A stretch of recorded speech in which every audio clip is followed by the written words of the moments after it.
Hello, and welcome back to Book and Page. We are quite a bit the ways through Richard III, heading on to the end of Act 3. So we've got a series of scenes, a lot of them quite a bit shorter this time, as a bunch of things happen in rapid succession. So as always, I will start with a brief summary of what's happened at the end of Act 3, and then get into a little more detail about what we're actually seeing. So let's go. Okay. We're back here with Act 3, Scene 3, where it turns out the gentlemen of the Queen's faction have been given their death sentence, and they all reiterate, hey, Margaret cursed us, and she cursed other people, and now we're gonna go die, but hopefully those people die too. And scene done. Act 3,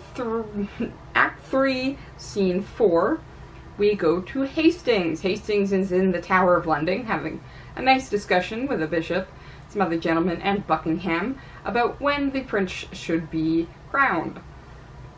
They have an argument about who knows Richard better, and Richard himself comes in and says Hastings knows him perfectly well. He then asks the bishop to send for some strawberries, leaves suspiciously with Buckingham. The bishop returns, asks where Richard is. Hastings says it's fine. If anyone had defended him, he tends to wear his heart on his sleeve, so we'd know about it. Then Richard comes in screaming about witchcraft for some reason, and then orders Hastings to be beheaded. Hastings remembers he was cursed by Margaret, and how his horse tried to warn him not to go there, but it's too late. Hastings is now dead. On to Scene 5, where Hastings is dead. No, Richard and Buckingham have decided to put on a little show for the Mayor of London. They pretend like they're under attack when the mayor arrives, and then when the servants walk in with Hastings' head, yay, the traitor that was attacking them is now dead. In fact, the mayor is very happy about this, despite both Buckingham and Richard saying they wanted to keep Hastings alive so he could admit being a traitor. The mayor is perfectly fine with it and is about to go make it legal. Buckingham's been sent off by Richard to tell the townspeople that Edward was a bastard and thus his children are illegitimate, and Richard gives us one last hint of how much of a bastard he is by deciding he's probably going to kill all the kids we've seen so far, both Clarence and Edward's. Yay. Scene 6. A brief little scene that the notes mention is often left out when people actually perform this scene, in which basically the dude writing out the posthumous decree that Hastings should die realizes that rewriting history to suit one's greed is really messed up. Good on you, random person. Goodbye. At least you've lived. And then we get to Scene 7, the end of Act 3. How. So, Hastings is dead, most of the Queen's faction is dead, some children are about to get real dead, and Buckingham comes back from his big speech about Edward's bastardry. It turns out the audience isn't buying it. Yes, literally they have the mayor on their side, who asked Buckingham to repeat his story, but again, when no one cheers, Buckingham simply has some of his own people claim that Richard should be king, so that he can leave. Because it's really awkward. No worries though, that doesn't seem to be super important. The mayor is going to show up with some of his own people, who are more likely to support Richard. Richard and Buckingham just need to agree on the scene and how it's going to work. And it goes down a little bit like this. Richard goes off with two bishops to pretend that he's busy praying and cannot come out to see the mayor until he's been prompted many times because he's a good Christian soul and humble. When he does arrive, Buckingham spends the rest of the scene convincing him to accept the crown, while Richard resists this acceptance. The scene even going so far to have Buckingham storm out, have people tell Richard to call him back and accept the crown, and Richard finally, at the end of the act, calls Buckingham back and accepts the crown, only because the people wish to give it to him. Jeez Louise. Yep. Nope. This play suddenly got a lot bloodier. A lot of it, of course, not happening on stage, but we do get a nice look at Hastings' severed head. Thank you for that. So, we've now killed Clarence. Edward's dead, though maybe not anybody else's hand. a good section of the Queen's faction, at least 3 men, Hastings himself, and we're about halfway through the play. You've still got 2 more acts to go, and Richard has just accepted the crown. Somehow, the villains are still winning, even though they're a little bit nuts. What's really interesting about this act, and this set of scenes in particular, is that there are 2 themes running through it.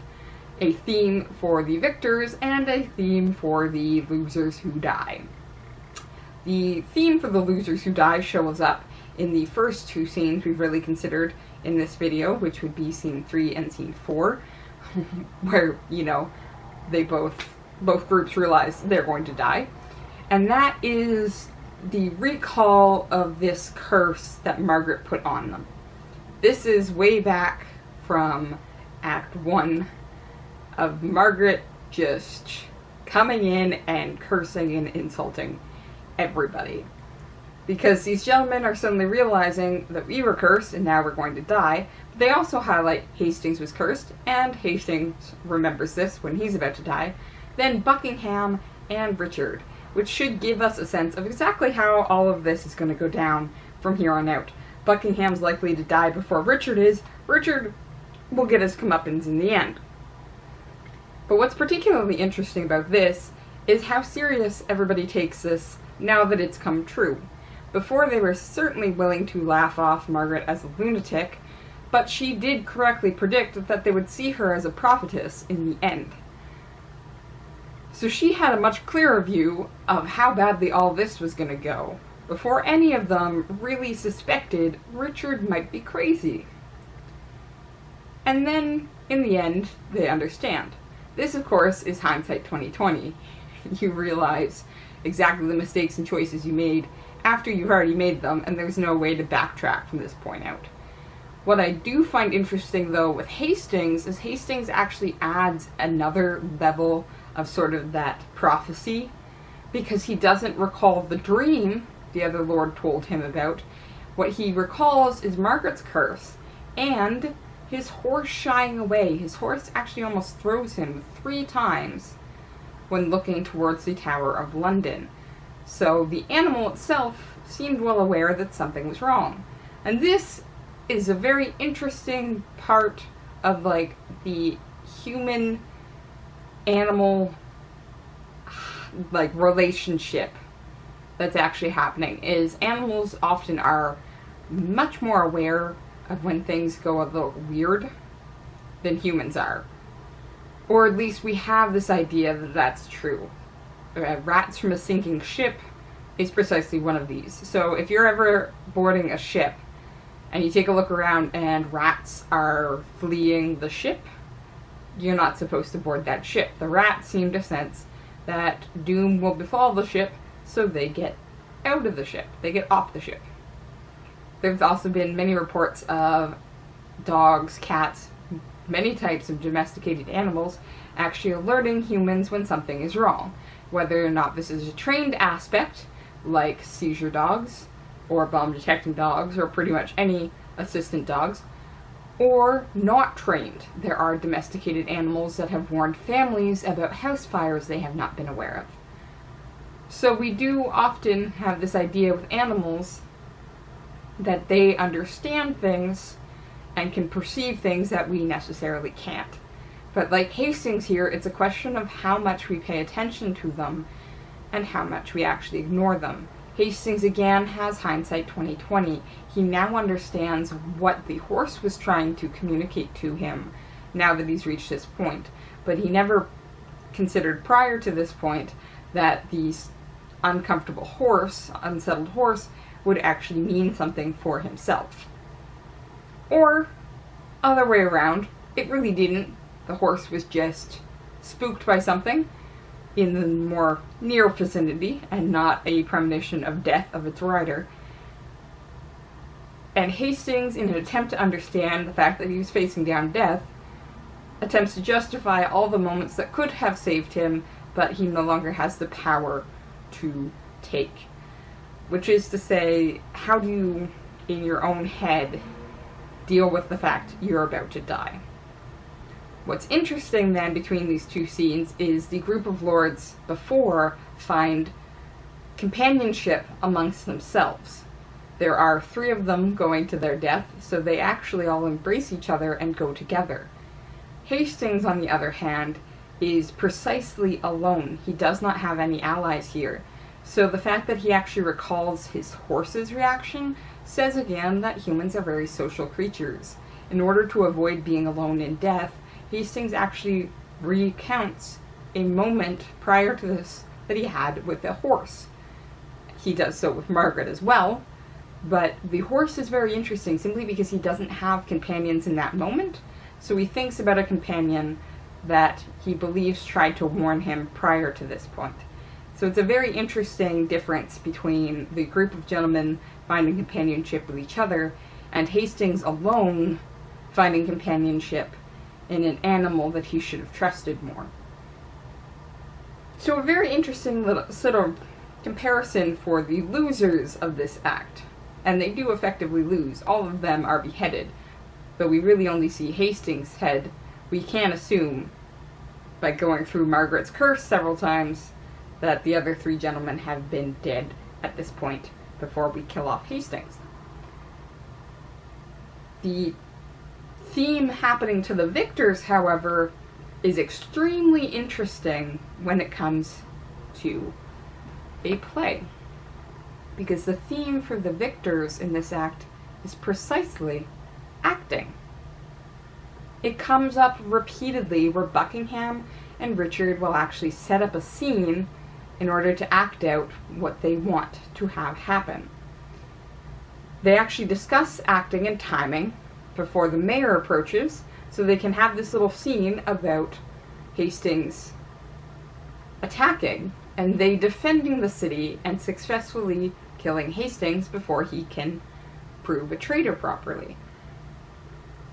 So much so, they actually discuss it. And it happens again with the last scene, precisely because Buckingham and Richard need to act as if Richard does not want the throne, and Buckingham is trying to convince him to take it, which we know full well is an act. Richard is very happy to have the throne. In fact, he's pulling most of the strings. He is effectively writing the script and acting it out. But this is actually hinted at before we get it directly. Buckingham and Richard, past this point, when they have the defense and Richard's refusal, actually speak about the acting necessary and putting on that scene. But prior to this point, they've had their conversation with Hastings that's precisely an act, not one they've necessarily discussed on stage that we've seen. But again, if we can take this framework and reapply it back, we can see it in earlier scenes. Precisely in the odd little moments. Buckingham insisting that Hastings knows Richard better than he himself does, despite the fact that Buckingham and Richard having obviously been the 2 partners we've been seeing through the later part of this play. And, oddly enough, Richard's sudden assumption that witchcraft is involved. When he comes back in order to order the death of Hastings, that is precisely an act. It's an act for everybody else in the room, not for necessarily Hastings himself, who's going to die no matter what. It's for the bishop that is there. Because the bishop should be able to say, witchcraft was involved, and Hastings precisely was part of this, or at least allowed it. So yes, by church standards, he didn't need to interfere because Richard was correct. Being a witch is against the religion, and thus beheading Hastings is acceptable. But it comes across as very, very strange and very sudden. Because prior to this, Richard has simply asked the bishop to send for some very lovely strawberries he last saw in the bishop's garden. So for him to go from such a banal conversation topic to, witches have cursed me, it's the Queen's fault, Hastings, you bastard, you're involved in this, behead him, is a very strange twist. Except there was the exit in the middle. And suddenly that exit, adding in the conversations between Richard and Buckingham, after this allows us to contextualize. We can effectively assume that offstage, Buckingham and Richard had a conversation about precisely what scene they'll be acting out. They would have discussed that Richard was going to go in and claim he's been cursed by the Queen and that Hastings has been part of this, and that Buckingham will support him. The question then is, why do we not receive this interesting conversation about precisely what's going to be said?